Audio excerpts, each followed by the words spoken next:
अस्सलाम वालेकुम, नमस्कार, सत श्री अकाल एंड गुड इवनिंग। मैं हूं आरजू काज़मी और आप देख रहे हैं पॉइंट ऑफ व्यू। जैसा कि आप देख रहे हैं कि हमारे साथ संजय दीक्षित साहब हैं। बहुत शुक्रिया सर कि आपने ज्वाइन किया। सर ऑथर भी हैं नमस्ते, और good sir evening. Analyst. Good evening sir. और सर ऑथर भी हैं और सर जो है सर की बुक भी सर मैंने अभी तक ऑर्डर की हुई है और उन्होंने फिर मुझे नेक्स्ट वीक का टाइम दे दिया है। और यहाँ पे एक सबसे बड़ी जो बुक शॉप है सईद बुक बैंक, तो उन्होंने मुझे कहा है कि वो मंगा के दे रहे हैं और आई होप कि जल्दी आपको मेरे शेल्फ में वो नजर आएगी। लेकिन मैं पढ़ूंगी भी, इसलिए कि भारत में एक बड़ा इंप्रेशन है कि पाकिस्तान में लोग बुक्स नहीं पढ़ते। बहुत कम हो गया है, ये बात बहुत सही है। बहुत कम हो गया सर पढ़ने का। यानी अखबार नहीं पढ़ते लोग, बुक्स नहीं पढ़ते, बस सोशल मीडिया या टीवी से ही जो है वो न्यूज ले लेते हैं। तो ये चीज थोड़ी सी कोशिश कर रहे हैं कि बढ़ाई जाए। मेरे घर में तो खैर है बुक्स।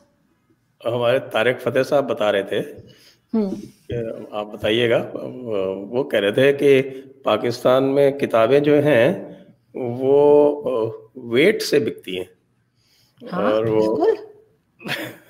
इतने इतने रुपए किलो करके। और और आप यकीन। 300, जिसकी जो किताब 300-400 बिक जाती है वो हम्म। बेस्ट सेलर हो जाती है।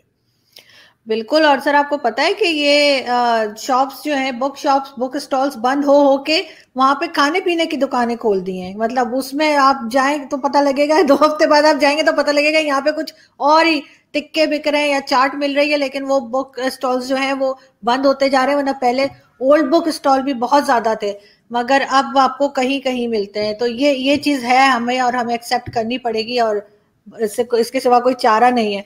तो बिल्कुल सर हम चलते हैं अपने शो की तरफ। और थैंक यू सो मच कि आपने ज्वाइन किया। और आप और तारिक साहब जैसे लोग हैं जिनसे हमें हिस्ट्री जो है वो सुनने को मिलती है और हम अपनी करेक्शन कर सकते हैं। इसलिए कि कहीं ना कहीं कुछ लोग अभी भी मौजूद हैं जो अपने आप को ठीक करने को, अपनी हिस्ट्री और अपनी सब बातों को सही करने के लिए तैयार हैं और सुनने के लिए तैयार हैं।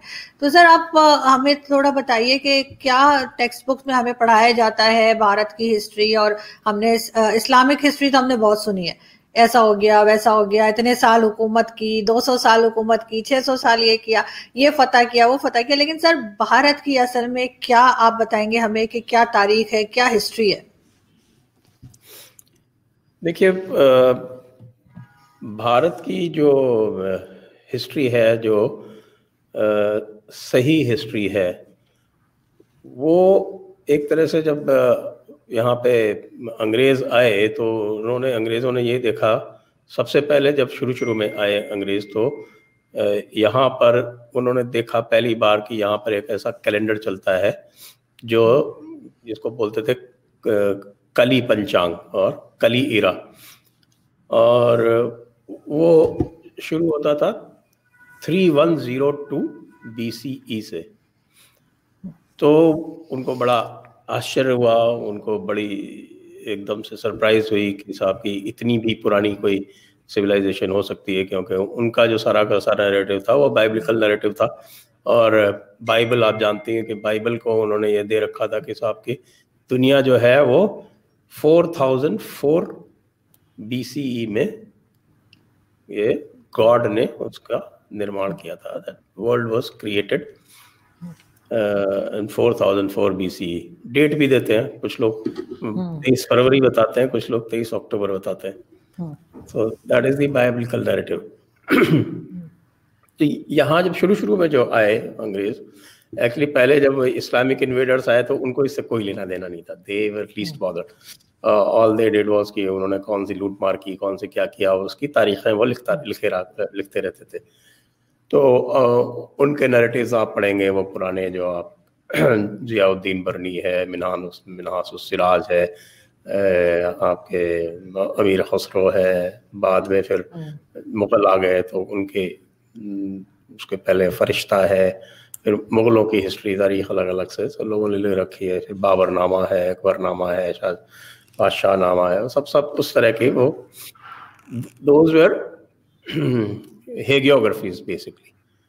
और उससे जो मोटिवेशन जो उन इन्वेजन का पता चलता है, तो मोटिवेशन उनका पता चलता है। और that those hagiographies I believe are very popular in Pakistan, but in India they were white washed. यहाँ इंडिया में उन हेगियोग्राफीज को वाइट वॉश किया गया। इसलिए क्योंकि that was not very palatable और certainly not palatable to the majority here because जो सारी है geographies है उसमें किस तरह से मंदिर तोड़े गए, किस तरह से लूटपाट की गई, किस तरह से औरतों को स्लेव बना के और दूसरे बाजारों में बेचा गया, तो इस तरह की चीजें जो है, तो यहाँ मार्क्सिस्ट ने जब उनके हाथों में हिस्ट्री आई तो उन्होंने इसको वाइट वॉश किया। और जैसे पाकिस्तान में तो अकबर को कोई ज़्यादा ग्लोरीफाई नहीं किया जाता है, अकबर को ग्लोरीफाई किया गया। इस तरह से वो सब नैरेटिव बिल्डिंग उस वक्त हुई। लेकिन अब खैर अंग्रेज़ों ने फिर उसका भी एक लिखा था, this 7 volume book, it is called history of India as told by its own historians. इसमें जो ख़ास तौर से जो इस्लामिक जो इतिहासकार हैं, जो हिस्टोरियंस हैं, उनकी बुक्स का ट्रांसलेशन है उसमें। Those books are translated there. It is by Elliot and Dawson.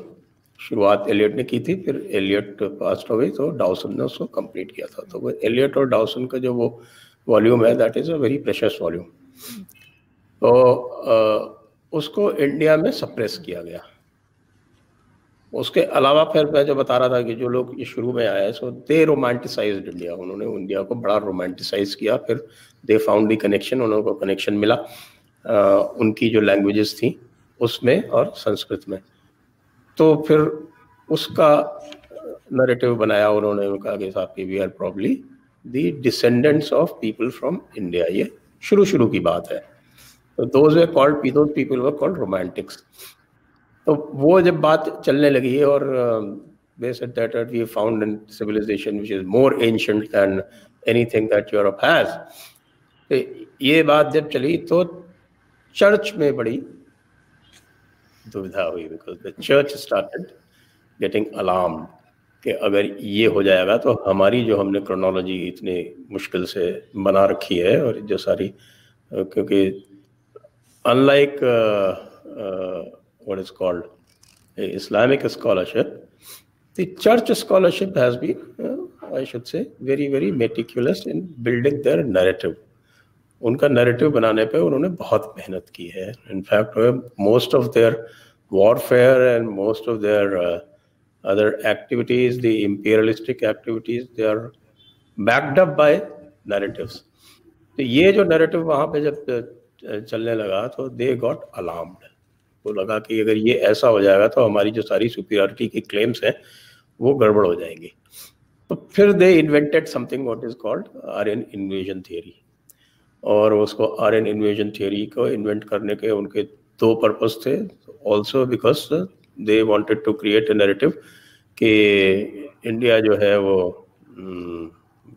It is a melting pot of number of people. जैसे कहते हैं कि साहब कि कारवां आते रहे, हिंदुस्तान बनता गया, सुना होगा आपने। तो as if it had no indigenous population, no indigenous culture, no indigenous philosophy, no indigenous science of its own, और सबका सब जो है वो बाहर से ही आया है। तो that kind of provided legitimacy to the British imperialism, and that also came handy for the Islamic imperialism. दोनों को एक जस्टिफिकेशन वो बनता गया। तो वो उन्होंने आर्यन इन्वेजन थ्योरी एक टोटली विदाउट प्रूफ, मतलब किसी भी चीज़ की होती है उसका एक सिस्टम होता है that you have to scientifically prove, कोई थ्योरी होती है तो। और साइंटिफिक क्या होता है उसके भी नॉर्म्स हैं। Scientific means you have to have get it should have the elements of verifiability, universality, repeatability and falsifiability. This is the standard scientific method. तो सोशल साइंसेस में भी जब इनको लाया जाता है तो ये देखा जाता है कि कम से कम बेसिक वेरीफाइबिलिटी कहीं से हो, कुछ हो तो, और उसके एक पहले प्रोपोजिशन बनाया जाता है। प्रोपोजिशंस आर टेस्टेड आउट, और टेस्ट आउट करके फिर उनका वो बनता है। Even though it can not be as objective as it is in science, लेकिन फिर भी एक मेथोडोलॉजी प्रिस्क्राइब्ड होती है उसमें। तो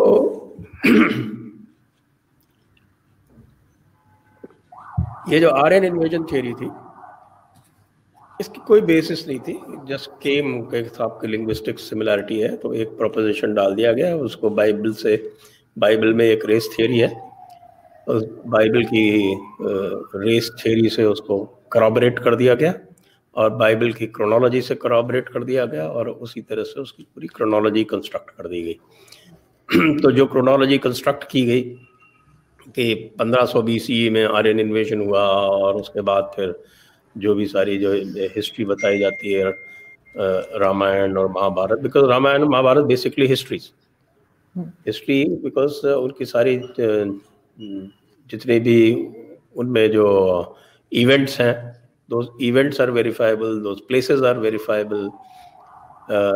There may be an element of what is called exaggeration in certain events, but जो उनके जो हीरोज हैं, जो उनके कैरेक्टर्स हैं, जो उनकी प्लेसेस हैं और इवेंट्स, बहुत सारी इवेंट्स हैं, वो सारी वेरीफाइबल हैं आर्कियोलॉजी से और लिटरेचर से, बहुत सारी चीज़ें वेरीफाइबल है। और अब तो बहुत सारे और, जैसे आर्यन इन्वेजन थियरी जो थी इन्होंने 1500 BCE में करी और उसका इन्होंने इंडस वैली सिविलाइजेशन बाद में बताई कि इसका ओरिजिन 1500 BC के बाद आता है। वो सारे के सारे चीज़ें जो हैं वो अब डिस्प्रूव हो चुकी हैं। डिस्प्रूव इसलिए हो चुकी हैं कि ये जिसको इंडस वैली सिविलाइजेशन कहते हैं, now the Saraswati river has been found and उसकी डेट्स जो हैं वो असर्टेन हो गई हैं। और आई डोंट नो आपको पता हो ये नहीं पता हो कि जो आपकी इंडस वैली सिविलाइजेशन की जो ओल्डेस्ट साइट्स और बिगेस्ट साइट्स जो हैं वो अब हड़प्पा मोहनजोदड़ो नहीं है, वो अब the biggest site is a place called Rakhigarhi in Haryana और the oldest site is a place called Bhirrana again in Haryana.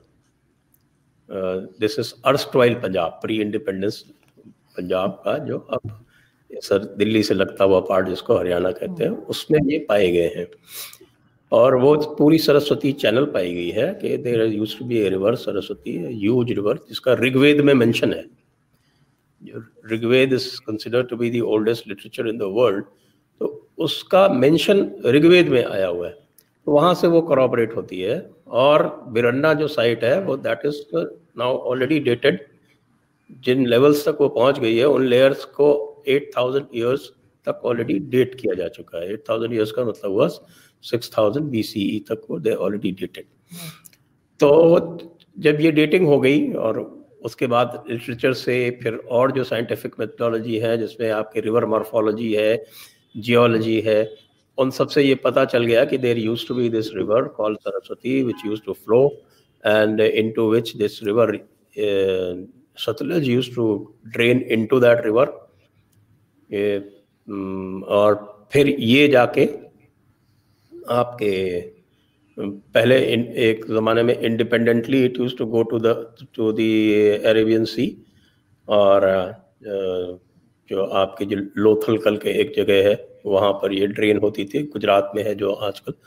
बाद में फिर because of some tectonic activity वो जाके जो अभी आपकी सिंधु दरिया है उसमें जाके मिलने लगी, और फिर बाद में और टेक्टोनिक शिफ्ट्स हुई उसमें। जो टेक्टोनिक शिफ्ट्स की वजह से जो सतलज है वो उसका कोर्स चेंज हो गया, उसका कोर्स चेंज होने से ये रिवर जो है ये हल्की पड़ गई, और बाद में डेजर्टिफिकेशन की वजह से ये it's lost its way in the desert. This is something which is now been scientifically proved, accepted by Western geologists and river morphologists as well। तो ये सब होने के बाद में ये एस्टैब्लिश हो गया कि जो भारत के पुराणों में और भारत के जो एपिक्स है महाभारत रामायण में जो कुछ भी लिखा है दैट एक्चुअली इज हिस्टोरिकल। तो अब जो इसकी जो रिसर्च हो रही है वो रिसर्च अब दो तरह से हो रही है। नाउ इनफैक्ट जो हमारे यहाँ जो इशू हो रहा है कि महाभारत वॉर कब हुआ, तो there is what is called debate जो है, अब वो ये नहीं है कि ये आर्यन इन्वेजन की बात हो, क्योंकि आर्यन इन्वेजन थियरी में उसके basically there are 4 elements in Aryan invasion theory. वो 4 elements क्या हैं कि साहब की आर्यन was a race. तो आर्यन नाम की एक रेस थी. बिल्कुल सर, मैंने सुना है. बिल्कुल एग्जैक्टली. तो ये रेस कहीं बाहर से आई. और ये रेस न सिर्फ बाहर से आई, इसने, और ये 1500 BCE के आसपास आई. और चौथा एलिमेंट ये है कि अपने साथ Sanskrit language lie. These are the 4 essential elements of the Aryan invasion theory. इसमें प्रॉब्लम ये है कि इसका एक भी एलिमेंट आप हिला दे तो ये पूरी की पूरी थियरी कोलैप्स हो जाती है. और यहाँ एक की बजाय चारों के चारों एलिमेंट्स हिला दिए गए हैं, क्योंकि जब ये कहा आर्यन रेस है तो it has been proved that there is no race called Aryan. क्योंकि जो टर्म आर्य है, that Arya is actually a form of address to a noble man. And nowhere in the Sanskrit literature this Aryan as a description of a people has been used. तो अच्छा, फिर बाद में जो अब जेनेटिक स्टडी हुई है उससे भी ये प्रूव हो गया कि that there is no separate race called Aryan as such. जो फिर दूसरी चीज ये बाहर से आई. अब वो बाहर से भी that is also been disproved. वो बाहर से कहाँ से आती है, जब यहाँ की जो हिस्टोरिकल कंटिन्यूटी है, that people have traced almost up to 20,000 years. So there's no question of coming from outside. तीसरी चीज जैसा कि they came from Central Asia steppes and they were nomads, but they had such a highly evolved language like Sanskrit. अब ये कबीलों में आज तक कोई हिस्ट्री नहीं है कि कबीले जो हैं they can invent a language as sophisticated as Sanskrit. क्योंकि ये तो पूरी दुनिया मानती है कि Sanskrit is the most sophisticated language even today. उसका जो ग्रामेटिकल स्ट्रक्चर है, उसका जो सिंटैक्स है, उसका जो है वो उसका कोई पैरेलल नहीं है कि दुनिया में. इसीलिए शुरू में जो रोमांटिक्स आए थे वो दे गॉट वेरी फैसिनेटेड. लेकिन बाद में ये चूंकि था कि वो सुपीरियर थे तो उन्होंने ये आर्यन इन्वेजन थ्योरी बना के बनाया कि भाई ये जो लैंग्वेज है ये तो हमारे यहाँ ही पैदा हुई थी और बाद में वहाँ गई. ये that basic superiority they had to prove. तो अब जो इशू जो है, because after Aryan invasion theory having been disproved, हालांकि वेस्ट में अभी भी बहुत रेजिस्टेंस है इसको मानने के लिए. They don't want to accept it, क्योंकि जैसे ही वो इसको एक्सेप्ट करेंगे उनकी रेशियल सुपीरियरिटी की थ्योरी जो है वो पूरी की पूरी तरह कोलैप्स हो जाती है. ये ultimately then they will have to accept कि भाई पूरी की पूरी जो यहाँ से लैंग्वेज है वो वहाँ गई. बल्कि अब तो जो है जो थ्योरी चल रही है वो that is called out of India theory. क्योंकि ये जो अभी इंडिया जो इंडियन सब कॉन्टिनेंट का ओरिजिनल नॉर्थ वेस्ट पार्ट है जिसमें पाकिस्तान आता है, जिसमें आपका ये जो सरस्वती रिवर बेसिन आता है और इंडस रिवर बेसिन आता है और part of the Ganga Yamuna basin आता है, कि this is suppose to be the original area जहाँ पर जो ऋग्वेद का जो पूरा का पूरा लोर है that is suppose to have taken place in this area. और फिर यहाँ पे ऋग्वेद में there is a 10 king battle बताई जाती है. And that 10 king battle was basically a battle between 2 philosophies. और जो 2 फिलॉसफी थी, एंड दैट वाज द मैं इसको देखता हूँ इस तरह से कि it was actually a battle between monism versus monotheism. तो सर आप इस चीज को कैसे देखते हैं, जो स्टूडेंट्स हैं भारत में इस वक्त? इसको थोड़ा सा जी श्योर. ये जो मोनिज्म का मतलब होता है that is you have one universal consciousness and that one universal consciousness is the highest level. परा बोलते हैं इसको संस्कृत में. and that one universal consciousness pervades every being, animate or inanimate. और उसका अंश जो है वो सब में पाया जाता है, वो जड़ हो या चेतन हो, एनिमेट हो या इनएनिमेट हो, वो इंसान हो या जानवर हो, अलग अलग तरह के इंसान हो. दैट ईश्वर और ब्रह्म is reflected in everyone. It has multiple manifestations. So universal consciousness is one, and it can have multiple manifestations, and because it can have multiple manifestation, वो उसको आप किसी भी being में आप उसकी कल्पना कर सकते हैं. That is the basis of Murthy Puja also, that that immanent divine is immanent in everyone. That is the basis. फिर उनका जो झगड़ा हुआ, that is the monotheistic philosophy, जो थी कि साहब कि नहीं एक गॉड है. So that God we always say that is that God of the intellect, not God of the experience. So the experiential philosophy versus what is called the intellectual philosophy. That was the Zoroastrianism basically. ये जो Zoroastrianism थे, Zoroaster थे, they were all same people, but after the war the Zoroastrians they went down to Persia, और फिर Persia से फिर वो फैले. पर्शिया से वो आपके जो लेवान है, जो इस आज का सीरिया है, यहाँ पर उनकी एक ब्रांच गई, it is called Mitanni civilisation. एक ब्रांच एनाटोलिया गई जो आज की तुर्की है, that is called Hittite civilisation. All these are now part of history. इसमें जो AIT वाले हैं वो कहते हैं कि नहीं वो आपके मितानी और हिताइत से उधर से होते हुए और फिर इंडिया में आए, जबकि जो पूरा जो लिटरेचर है और जो पूरे अब आर्कियोलॉजिकल एविडेंसेस हैं वो ये पॉइंट करते हैं कि ये this migration is the other way around. And also the Avestan language जो इनकी आपकी ईरानियन लैंग्वेज है, that is very close to the later Rigvedic language, और जो आपके जो लेटर वेदास हैं उनसे मिलती जुलती है. क्योंकि संस्कृत भी दो तरह की है. Sanskrit one is Vedic Sanskrit and the other is the classical Sanskrit which we have today. So the classical Sanskrit is actually a daughter language of Vedic Sanskrit. And similarly, the Avestan is also a daughter language of Vedic Sanskrit. In fact, all what is called the Indo-European branches of language, they are all daughter language of Vedic Sanskrit.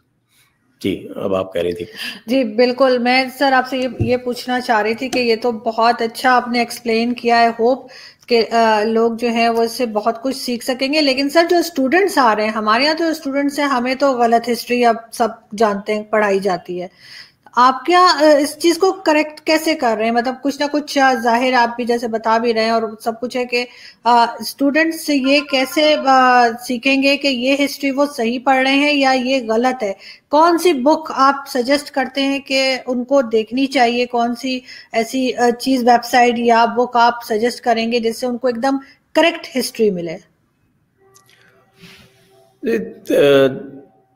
देखिए, books की तो मैं आपको list दे दूंगा which you can put up. आप put up कर सकते हैं उसके ऊपर, क्योंकि बहुत सारे शोध हो रहे हैं. अभी एक रीसेंट जो है वो बीच में 1380 साल इंडिया की क्रोनोलॉजी के बीच से गायब कर दिए गए. ये भी काम हमारे वेस्टर्न हिस्टोरियंस ने किया फॉर देयर ऑब्वियस पर्पसेस. तो बुद्ध निर्वाण की डेट चेंज हो गई. There were many Chandraguptas, they got conflated, उनको साथ में कंप्रेस कर दिया. शंकराचार्य की डेट चेंज हो गई. वो सारी काफ़ी चीज़ें चेंज हो गई. तो बहुत सारी चीज़ें तो मैं अपने जयपुर डायलॉग्स पे, वेबसाइट पे हम डिस्कस करते रहते हैं. That is always there. But there are number of books which have come out. एक जो अभी मैंने आपको बताया कि जो डिस्कशन चल रहा है, वो डिस्कशन चल रहा है whether the Mahabharat war happened in the 4th millennium. The date is being given as 3067 BCE or thereabouts. और एक नई थ्योरी एक नीलेश ओक जी हैं, वो लेकर आए हैं date of Mahabharata war. That is also based on astronomical findings. उन्होंने क्या किया है कि उन्होंने एस्ट्रोनॉमिकल जो इवेंट्स हैं जो दी हुई हैं महाभारत में और रामायण में, उन एस्ट्रोनॉमिकल इवेंट्स को फिर वो उनका जो अभी जो लेटेस्ट जो प्लानिटेरियम सॉफ्टवेयर्स हैं उसके ऊपर मैप करके उन्होंने उसकी डेट निकाली है. और वो date that goes into 6th millennium BCE. और महाभारत की date according to him goes into 12th millennium BCE. तो उनकी किताबें नीलेश ओक जी की भी हैं, मिस्टर वेदवीर आर्य जी की भी हैं, very interesting books. Plus there are also the old science books. Unlike what the West would like to have us believe, science is very, very old. Especially astronomical sciences are very, very old. Mathematics is very, very old in India. Okay. Dr. C.K. Raju hai, a very eminent mathematician. So he has a whole lot of books on this, and I have done an interview उनके साथ. मैंने एक 5 episode का interview किया है on the history of maths and science in India. तो सूर्य सिद्धांत करके और शुल्ब सूत्र करके, ये इस तरह से करके, ये these are very ancient books which go into 3rd millennium 4th millennium BCE. सूर्य सिद्धांत तो उसका तो, क्योंकि वो ऐसी एक सूर्य सिद्धांत जो है वो ऐसी ट्रीटिस है जो लगातार अपडेट होती रही है. तो उसकी जो एंटिक्विटी है उसका तो पता ही नहीं है कि कहाँ से शुरू हो रही है वो, लेकिन उसमें जो इवेंट्स डिस्क्राइब्ड है उसको कोलैट करके आज के ज़माने में डेट्स एग्जैक्टली निकाली जा सकती है. तो इनकी बुक्स, आपकी डॉक्टर C.K. राजू की बुक्स, नीलेश ओक की बुक्स, आपके फिर आर्यन इन्वेजन थियरी को डिबंक करने की, जेनेटिसिस्ट तो आपके जेनेटिक जो साइंस है उसमें बहुत प्रोग्रेस हुई है, तो उसकी भी कई सारी बुक्स और पेपर्स और वो सब है. एक अभी किताब लिखी है हमारे डॉक्टर शिव शास्त्री हैं, उन्होंने आर्यन इन्वेजन थियरी पे लिखी है. So that there he has examined lot of references, तो वो भी देखी जा सकती है. अब प्रॉब्लम क्या हो रही है इंडिया में जो पूरा का पूरा जो करिकुलम था वो मार्क्सिस्ट के हाथों में था. और मार्क्सिस्ट, आप जानते हैं, मार्क्सिस्ट का जो मुख्य उद्देश्य होता है इज टू कैप्चर पावर. और उनकी जो फिलॉसफी है, उनकी फिलॉसफी ये है कि that the societies can not be transform except by using state power. State power को यूज करके ही सोसाइटीज ट्रांसफॉर्म हो सकती हैं. ये उनकी फिलॉसफी है मार्क्स के ज़माने से. तो उन्होंने इसके वेरिएशंस बना लिए, कल्चरल मार्क्सिज्म बना लिया, पोस्ट मॉडर्निज्म बना लिया. आजकल लोग कहते हैं कि America basically is what is called capitalist and rightist power.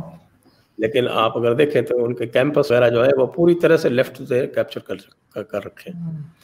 तो इसी तरह से इंडिया में भी क्या, डेमोक्रेटिक सोसाइटीज को लेफ्ट जो है वो कैप्चर करता है पहले, और उनको कैप्चर करके और उसके बाद फिर अपना नैरेटिव चला के पावर ग्रैब करता है, और पावर ग्रैब करने के बाद में डेमोक्रेसी का सबसे पहले सफाया करता है. ये एक लेफ्ट का जाना पहचाना तरीका है. तो यहाँ पे लेफ्ट ने कैप्चर कर लिए एकेडमिक इंस्टीट्यूशंस, और ये एजुकेशन जो है वो लेफ्ट ने काफ़ी कुछ कैप्चर किया. कांग्रेस की खासतौर से नेहरू जी हमारे सोशलिस्ट हुआ करते थे, तो वो सोवियत यूनियन के बहुत ज़्यादा प्रभाव में रहा करते थे. उनके और उनकी डॉटर थी इंदिरा जी, वो इन दोनों के टाइम पे इन्होंने जो कैप्चर किया वो कैप्चर अभी तक चला आ रहा है. मतलब हम कई बार कहते हैं कि BJP might be in office, but as far as these institutions are concerned, it is still not in power. They are still being run by the left. After social media and after the internet revolution, ये जो बाकी जो जनता है उसको तो हम ये कह सकते हैं कि the left is the elite in India and the rest are subalterns. हम जो सबॉल्टर्न है, हमारा जो सबॉल्टर्न रेवोल्यूशन हुआ है, उस सबॉल्टर्न रेवोल्यूशन ने इस लेफ्टिस्ट नैरेटिव को बहुत बुरी तरह से चैलेंज किया है, जिसकी वजह से आप देख रहे होंगे कि पूरी दुनिया में अब जो लेफ्ट का लेटेस्ट जो अटेम्प्ट है वो सोशल मीडिया को कंट्रोल करने का है, जो उन्होंने अमेरिका में सक्सेसफुली किया है. इंडिया वगैरह में तो इसलिए नहीं कर सकते कि यहाँ पे जो स्टेट है वो भी बीच में आ जाती है. वहाँ तो उन्होंने जो उनकी जो फंडामेंटल फ्रीडम्स हैं, जो आपके फर्स्ट अमेंडमेंट है, उसका जितना मिसयूज किया है लेफ्ट ने, उसको मिसयूज करके उन्होंने फर्स्ट अमेंडमेंट को ही एक तरह से सबवर्ट कर दिया पूरी तरह से. तो अब यहाँ पर नेशनल एजुकेशन पॉलिसी का फ्रेमवर्क आया है, नया नेशनल एजुकेशन पॉलिसी आई है. नेशनल एजुकेशन पॉलिसी का फ्रेमवर्क बन रहा है. तो उस फ्रेमवर्क में we are trying to get the history corrected, क्योंकि इनके जो बड़े बड़े जो सो कॉल्ड स्कॉलर्स थे, सबसे बड़ी स्कॉलर मानी जाती है रोमिला थापर हमारे यहाँ एंशिएंट इंडियन हिस्ट्री की, और उन्होंने एडमिट किया कि उनको संस्कृत नहीं आती। अब कैन यू इमेजिन कि कोई मिडिल ईस्ट की हिस्ट्री वेस्ट में, अगर वेस्ट के स्टैंडर्ड्स ले ले, तो कोई मिडिल ईस्ट की हिस्ट्री लिखने वाला कोई हिस्टोरियन माना जाएगा जिसको अगर हिब्रू और अरामाइक नहीं आती हो तो विल ही बी एक्सेप्टेड, उसको पीएचडी नहीं मिलेगी। बिल्कुल। और यहाँ ना सिर्फ पीएचडी मिलेगी, वो पीएचडी के गाइड करती हैं, पूरे हिंदुस्तान का नैरेटिव सेट करती रही 30-40 साल तक, और उनको संस्कृत नहीं आती है। मीडिएवल इंडिया, मीडिएवल हिस्ट्री के बहुत बड़े स्कॉलर माने जाते हैं प्रोफेसर इरफान हबीब।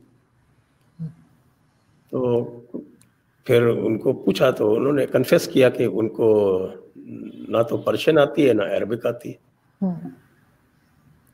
तो ये सारे लोग जो प्राइमरी सोर्स से नहीं पढ़ सकते, जो प्राइमरी सोर्स नहीं इंटरप्रेट कर सकते, हिस्टोरियन का पहला काम है तो वो प्राइमरी सोर्स पे जाए। हिस्टोरियोग्राफी में सबसे पहले इंपॉर्टेंट चीज है कि the historian should be able to interpret things from the primary source. जो लोग हमारे यहाँ प्राइमरी सोर्स पढ़ नहीं सकते वो उसके बड़े बड़े स्कॉलर बना दिए गए। अब आप ये बताइए, इस बर्रे सगीर की अगर हिस्ट्री पढ़नी है और प्राइमरी सोर्स पढ़नी है और आपको अगर पर्शियन नहीं आती तो आप कर सकते हैं क्या? पॉसिबल ही नहीं। सोर्सेस तो पर्शियन में लिखे हुए। अरे जो जितनी भी किताबें लिखी गई हैं सब आपके एम्पायर की, चाहे वो मामलुक्स हों और चाहे वो खलजीज हों, चाहे वो लोदीज हों, चाहे वो सूरीज हों, चाहे वो मुगल्स हों, सबके अकाउंट्स पर्शियन में लिखे हुए। और ये साहब कहते हैं हमें पर्शियन नहीं आती, तो भाई तुमको किसने स्कॉलर बना दिया? तो ये लेफ्टिस्ट जो है ये कुछ भी कर सकते हैं। आपके यहाँ तो लेफ्टिज्म ज़्यादा चला नहीं, क्योंकि लेफ्टिज्म इस्लाम जो है वो they only use themselves, they use each other. और जहाँ पे इस्लाम आ गया जाता है वहाँ लेफ्ट को ख़त्म कर दिया जाता है, जहाँ लेफ्ट आगे आ जाता है वहाँ इस्लाम को ख़त्म कर दिया जाता है। ईरान जो है that is a best example. Iran is one example, central Asia is the other example. Central Asia में पूरा इस्लामिक नैरेटिव जो है वो that was washed out by Soviet Union. और ईरान में the revolution was led by the Tudeh party, और which was actually Soviet supported communist. और revolution के बाद तुदे पार्टी के एक आदमी को लैंप पोस्ट से लटका के फांसी दे दी गई, कोई नहीं बचा उसमें से। हमारे यहाँ तो सर बहुत बुरा हाल है हिस्ट्री का, और हमारे यहाँ तो हर चीज जो है वो चेंज कर दी गई है। आई डोंट नो कि कब कहाँ जाके ठीक कर पाएंगे, लेकिन अभी तो बहुत बुरा हाल है। लेकिन सर इसी से हम अगर आगे बढ़ते हैं और हम बात करते हैं 1971 की, वो भी हमें गलत पढ़ाया गया है, अब मैं यहीं पे मान रही हूँ। तो लेकिन सर आप कैसे देखते हैं कि 1971 वॉर को आपके ख्याल से कि क्या बहुत ज़रूरी थी और क्या उससे बचा जा सकता था, और उस वक्त वर्ल्ड उस सब चीज़ों को कैसे देख रहा था? और सबसे बड़ी बात ये कि इतने थोड़े से दिनों में इस तरीके से हुआ कि एक मुल्क पे से दूसरी एक और कंट्री बन गई। इसको आप किस तरह देखते हैं? अगर मतलब एज ए न्यूट्रल एनालिस्ट अगर आप देखें तो आप क्या कहेंगे? मैं तो एज ए न्यूट्रल एनालिस्ट अगर देखें तो मैं तो ये कहूँगा कि ये जो 71 का वॉर फाइनली हुआ, तो that was a war that was thrust on India. और इसकी जो जेनेसिस है वो ये है कि बेसिकली आपका एक आदमी था जुल्फिकार अली भुट्टो नाम का, और he was not ready to accept a popular verdict। भाई इसकी जेनेसिस क्या है? जेनेसिस तो यही है ना कि आपके यहाँ इंतखाबात हुए, इंतखाबात में अवामी लीग जो है उसकी फुल मेजॉरिटी आ गई, और फुल मेजॉरिटी इसलिए आ गई कि उसने आपके जो बड़ा पॉपुलेशन में जो आपका बड़ा महाज था ईस्ट पाकिस्तान वाला, उसमें उसने सारी की सारी सीटें जीत ली, तो उसकी मेजॉरिटी हो गई। उसकी मेजॉरिटी हो गई तो आपको शेख मुजीबुर रहमान को प्राइम मिनिस्टर बना देना चाहिए था। ये डेमोक्रेसी में तो ऐसा ही होता है ना। लेकिन भुट्टो ने कहा कि वो काला बंगाली कैसे बन सकता है हमारे ऊपर, हम गोरे पंजाबी।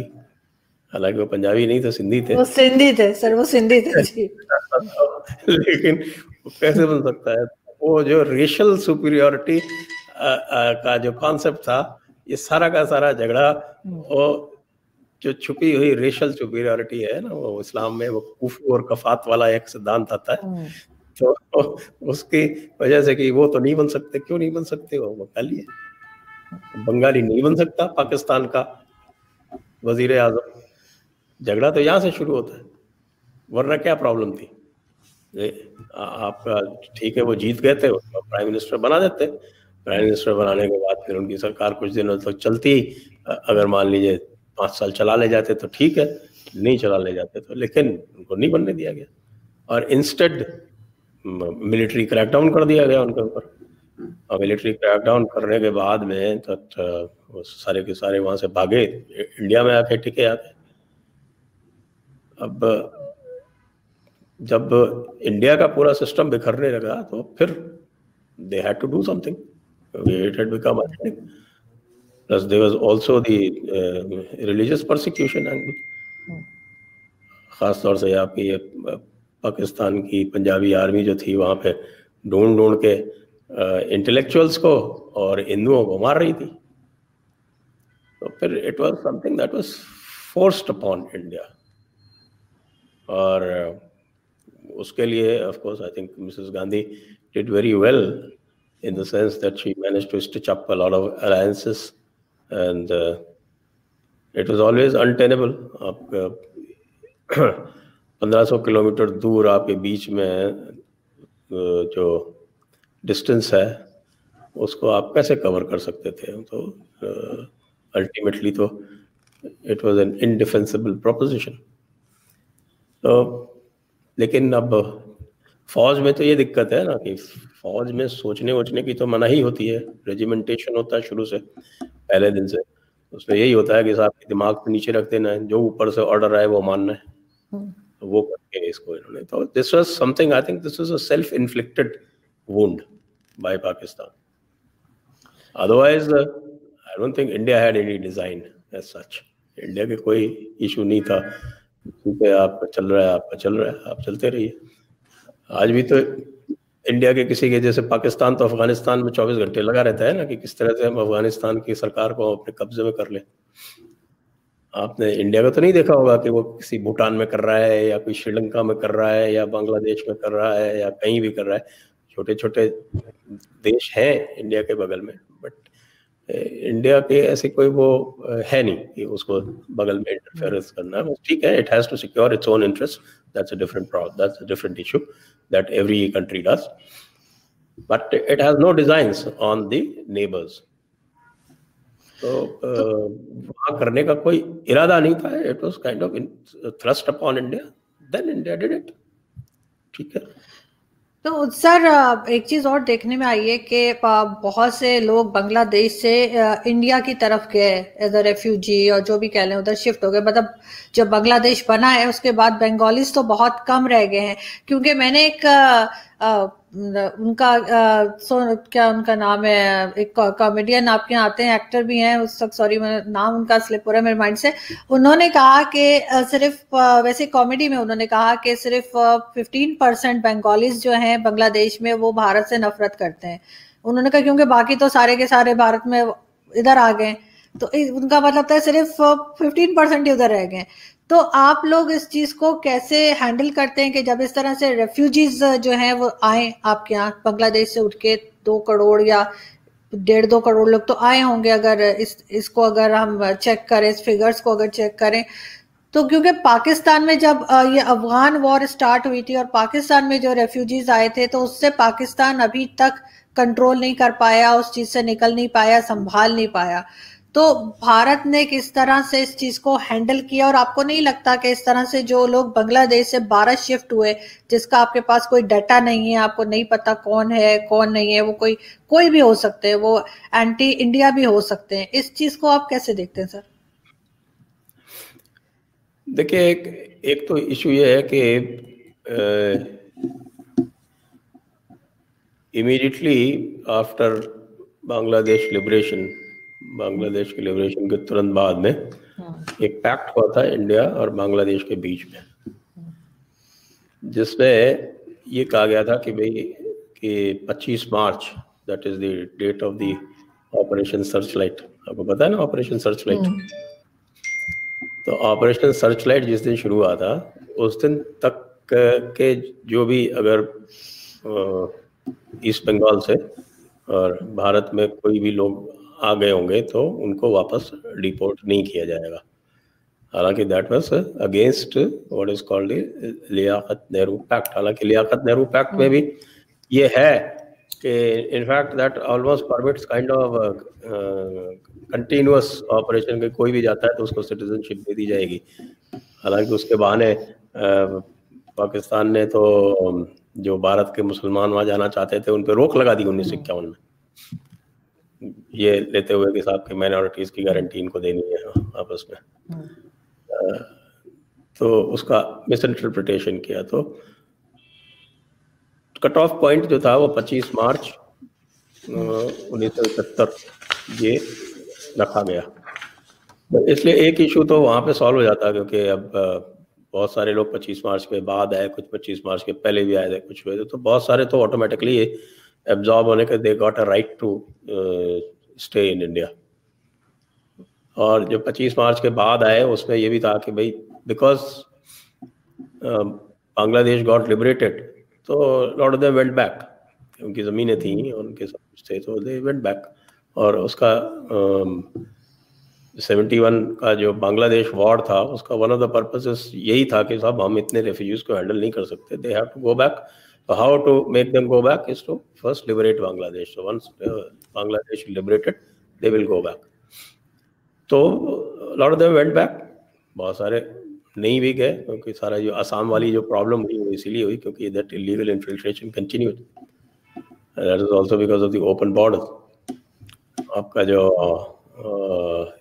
जो वेस्टर्न बॉर्डर है इंडिया का वो तो बहुत हेविली गार्डेड है, तो इसलिए वहाँ से तो आना जाना बहुत मुश्किल होता है। But eastern border after the Bangladesh war was virtually unguarded, वहाँ कोई था ही नहीं, क्योंकि किसी तरह का कोई अंदेशा नहीं था वहाँ से। तो उस वजह से बहुत सारा इलीगल इन्फिल्ट्रेशन हुआ और बहुत सालों तक हुआ।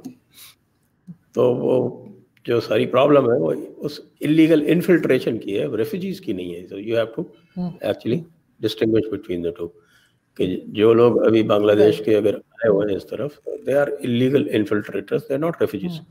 रेफ्यूजीज तो सारे के सारे ऑन रिकॉर्ड जा चुके हैं वापस 1971 में।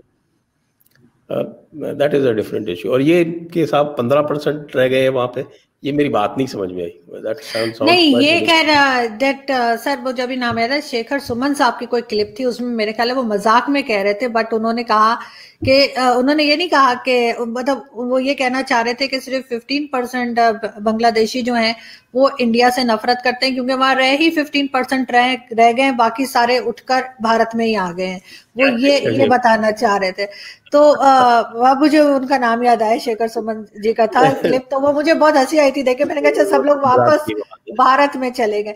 तो सर इसी तरीके से अगर हम लास्ट में अफगानिस्तान को देखें, वैसे तो आप देखें करिए कोई ऐसी we cannot say कि there are no official figures available, there is no official research available, ऐसी कोई रिसर्च हुई भी नहीं है। अंदाजे लगाए जाते हैं कि भाई 1.5 से 2 करोड़ जो हैं इलीगल एलियंस इंडिया में है बांग्लादेश के, लेकिन बांग्लादेश की आबादी तो 17-18 करोड़ है ना, तो दैट नॉट पॉसिबल। बिल्कुल। और सर लास्ट में अगर हम अफगानिस्तान की बात कर लें थोड़ी, सर अफगानिस्तान में आपने देखा है कि हमेशा से पाकिस्तान कहीं ना कहीं इन्वॉल्व रहा है, और वहां से मैं रेफ्यूजीज जरूर कहूंगी कि आए थे ज़िया-उल-हक के जमाने में, और यहाँ पे इतने ज्यादा हो गए हैं कि अब हमें आपको पाकिस्तानी कम और अफगानी ज्यादा नजर आएंगे अगर आप कभी इस्लामाबाद आए तो आपको हर दूसरे, कराची में भी तो यही हाल है। बिल्कुल। तो लेकिन सर फिर भी पाकिस्तान को हमेशा सारी दुनिया से सारा वर्ल्ड पाकिस्तान को ही ब्लेम करता रहा अफगानिस्तान के लिए। इस चीज को आप किस तरह देखते हैं, कहाँ पे पाकिस्तान से गलती हुई? पाकिस्तान ने वो जो अपना ये 71 के बाद एक जो अपना डॉक्ट्रिन बनाया जो स्ट्रेटेजिक डेप्थ का, वो एक बड़ा अजीब सा डॉक्ट्रिन है कि साहब के वो स्ट्रेटेजिक डेप्थ है कि साहब के हमारा चूंकि लैंड मास जो डेप्थ है हमारी वो बहुत कम है, तो अगर इंडियन फौजें हमारे यहाँ घुस आएंगी तो हमको जो है वो रिट्रीट करना पड़ेगा अफगानिस्तान में, इसलिए अफगानिस्तान में we need a friendly government. ऐसा अजीब सा डॉक्ट्रिन बनाया है भाई।